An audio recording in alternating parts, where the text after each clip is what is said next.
What if the real secret to becoming super rich wasn't outside of you, but inside your mind? Welcome to the Personal Evolution Podcast. Join your hosts, John and Lisa, as they reveal the powerful secrets to the millionaire mindset inspired by the timeless wisdom of Sadhguru.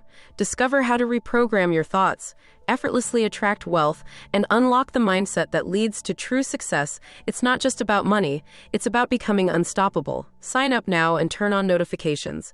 Your journey to wealth and power starts here. Hey there, and a massive welcome back to another deep dive. Hello, everyone. Great to be here. Today, we are still, honestly, buzzing a bit. We watched this incredible YouTube conference by Sadhguru. Oh, yeah, the 7 Secrets of Millionaire Mindset 1. Powerful stuff. Totally. It can make you super rich, money, wealth, success, big title.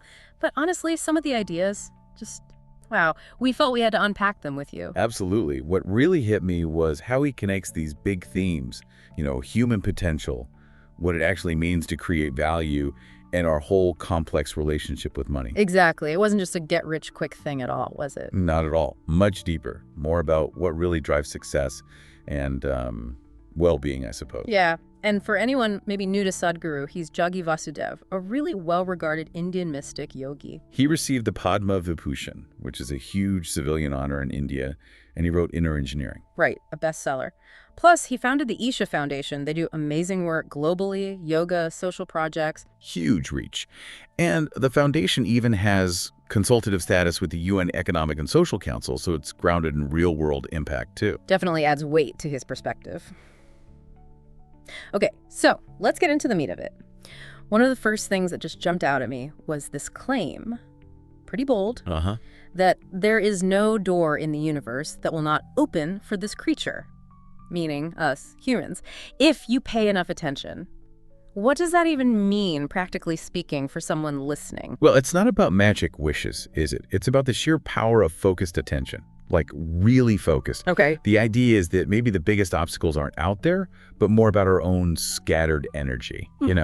Like a magnifying glass. Diffuse light doesn't do much, but focus it. It can start a fire, right? Exactly. So for you listening, maybe it's about identifying what truly matters and then really directing your awareness, your effort right onto that with discipline. So how would someone start doing that? Minimize distractions, maybe? Actually turn off the phone when working? That's a big one. Or even just short bursts of dedicated focus. Single tasking, not this constant multitasking we all seem to do. Yeah, definitely guilty of that. And this focus idea flows right into his point about money being a consequence, not the goal itself. Yes. He mentioned people like Narayana Murthy of Infosys. And wasn't it Mark Zuckerberg he mentioned too? Zuckerbergers, he called him playfully. Right. People who are obsessed with creating something, solving a problem, doing something really well. The money sort of followed that value. It flips the usual script, doesn't it? Instead of chasing the money, chase the value you can offer. Precisely. What unique skill, what passion do you have that could actually help people or make something better? The financial side tends to sort itself out if the value is real. He did touch on timing, though. How technology allowed for these massive, super fast successes like Facebook or Infosys. He did acknowledge that, which is fair. That specific kind of explosive growth is tied to historical moments, tech breakthroughs. But his main point wasn't about becoming the next Zuckerberg, was it? No, not at all. It came right back to the core principle. Focus on creating value. That's timeless. Replicating that specific scale might be rare. But building something genuinely worthwhile, that's always the path. Okay, then there was his take on integrity. That really stopped me. It wasn't just about being honest or ethical. Though it was broader, like a commitment that's bigger than just you towards the well-being of, everyone. How does that change things if your commitment is that big? It changes your why, doesn't it? Yeah. Your motivation. Decisions aren't just about personal gain or short-term profit anymore.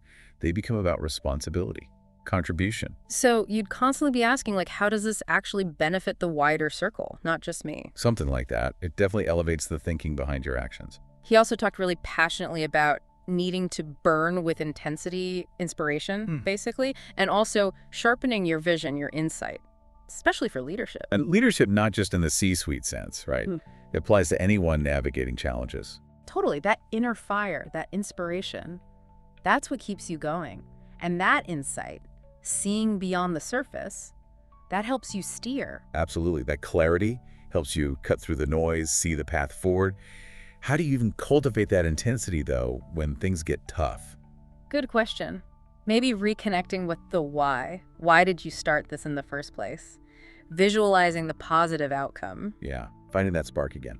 Okay, let's shift to money itself. You made a really clear distinction. Between being obsessed with money versus appreciating what money can do, the empowerment, the freedom it can bring. Right, and the warning about letting it creep into your head, becoming a perversion, as he put it. That's a strong word. It is, but the point is clear. Money is a tool. Like any tool, its value isn't how you use it.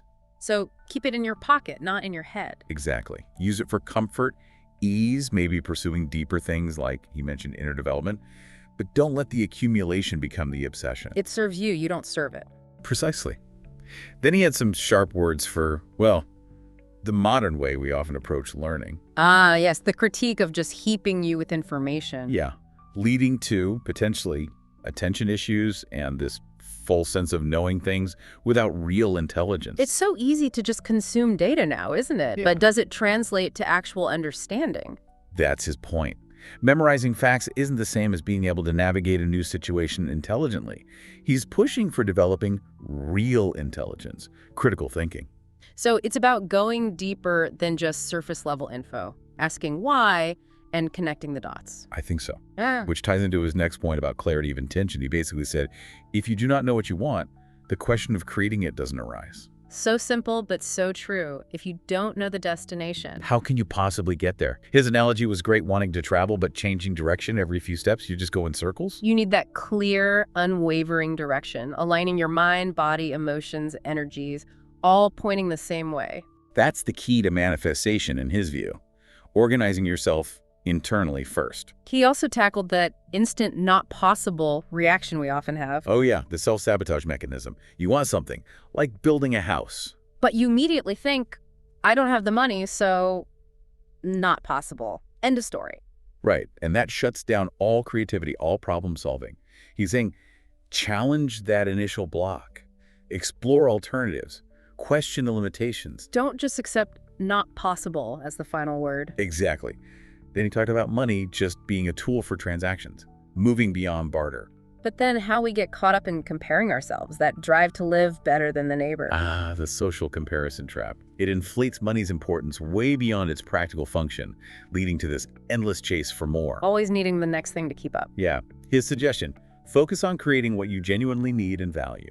Then maybe money takes a less dominant role, freeing you up for, other things. Which brings us back to money being a process, an enabler. Not the goal. He was very clear. You can't buy a life. It's futile. Money helps you live the life you want to create, but it isn't the life itself. That's the core message, I think. Keep it in perspective. And finally, he brought in this historical view. Quite interesting, how societies with long periods of wealth, but without inner grounding, often ended up frivolous or unstable, yeah. He argued that spiritual practices historically provided that balance. Kept things anchored. He even mentioned cultures where showing off wealth was seen as, obscene. People were wealthy but lived simply. It's a really relevant point today, isn't it? We have unprecedented access to material things. That historical perspective is a warning. We need that inner awareness, that spiritual grounding, perhaps now more than ever. To avoid the potential downsides of all this prosperity. Exactly. Balancing the material and the inner dimension. Wow. Okay, so wrapping this up, a lot to chew on from that conference. Definitely. For me, the big takeaways were really about that power of focused intention, truly focusing on creating value, seeing money as just a tool. And the absolute necessity of developing your inner self alongside any external success. It's a whole package. It really is. So that leads us to our final thought for you, listening in, building on all this. Go on. How can you consciously maybe start shifting your focus away from just the money chase and more towards actively creating value that genuinely aligns with who you are and what you care about? And alongside that. Right. What's maybe one small practical step you could take, maybe even today, to cultivate a bit more of that inner awareness while you're still pursuing your goals out there in the world? Good questions to ponder. It's definitely a journey. It absolutely is. Thank you so much for joining us on this deep dive. It was truly inspiring to explore these ideas. My pleasure. Always great discussion. We're already excited for the next one, so please do join us again. Until then, take good care. Bye for now. Thanks for listening to the Personal Evolution Podcast. We'd love your feedback. Share your thoughts in the comments. If you enjoyed this episode, please like, subscribe, and hit the notification bell. Until next time, keep evolving.